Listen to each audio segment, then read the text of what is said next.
आमामामामामामा बल्ल बल्ल भारी चौनु भयो नि 10 वर्ष बादमा मौला कताबाट देख्नु भयो आज बाटो निकै कति र पोको बोकेको छ त निकै पोकर ल्याए जस्तो कति धनी भन्छ माउलीहरू त आफ्नो त घर पनि गाईको बलि जस्तै छ के गर्नु सरब चाहिँ सरमै हुन्छ होला अब ल्याएको छु कसो कसो गरेर हाजिरा गरेर अब चिनी लिएर आएको छु केही त भन्दैन होला नि हो अब सरब चाहिँ सरमै हुन्छ होला तर हामी गरिबदुखीलाई के सरम हो जानु पर्यो आमामा माउलीहरूको त घर कत्रो बनाएको छैन हौ कत्रो बनाएको आफू त बल्ल बल्ल 10 वर्षमा आयो माउला सरम पनि हुन्छ होला हौ आफू त के जहिले त्यस्तै मात्रै हुन्छ के गर्न सकिएन घर पनि आफ्नो त गाई बलि जस्तै छ के गर्नु आफ्नो आफ्नो भाग्य हो अब के गर्नु कसलाई के भन्नु र लेखन त होला आफ्नो राम्रो कति दुःख गर्दा नि कोही बेला हुँदैन दुःख सुख यस्तै होला कति राम्रो बस्छ के भन्छन् है फेरि स्वरम हुने हो कि गरिब दुःखी आउँदैन साह्रो छ हौ गरिब दुःखी भयो आफू त धनी बल्ल बल्ल भारी जाउनु छ भित्र माइजू आइपुग्यो है टाढाबाट के भन्ने हौ चिनी ल्याएर छु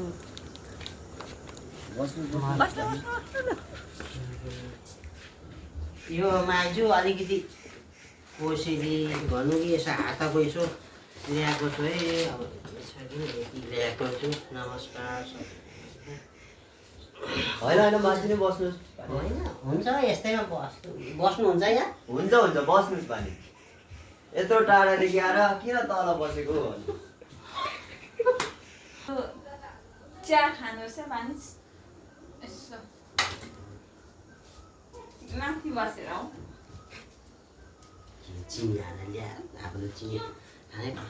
चिया यो कि तल्लो किन दिएको सेलाएर थालमा खान्थ्यो सेलाएर खानु भन्थ्यो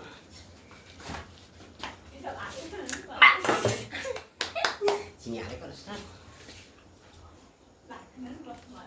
भात खान बस्छौँ डाइनिङमा हात धुने पानी देऊ देऊ भानिसलाई मैले अघि पर खोल्सामै धोएर आएको होइन हुँदैन नि भानिस आजकल त यसो बिमारको अब भात खाने यता हेर्न भानिस ए होइन नि यहाँ त बट्टा पनि ल्याइदेऊ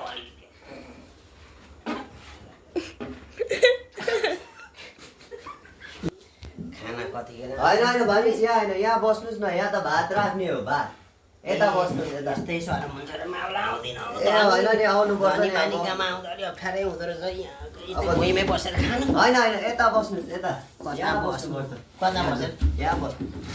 यता फर्किने भानिस यता ए यता फर्किने होइन म जान्छु म होइन घर बस्नु नि भानिस होइन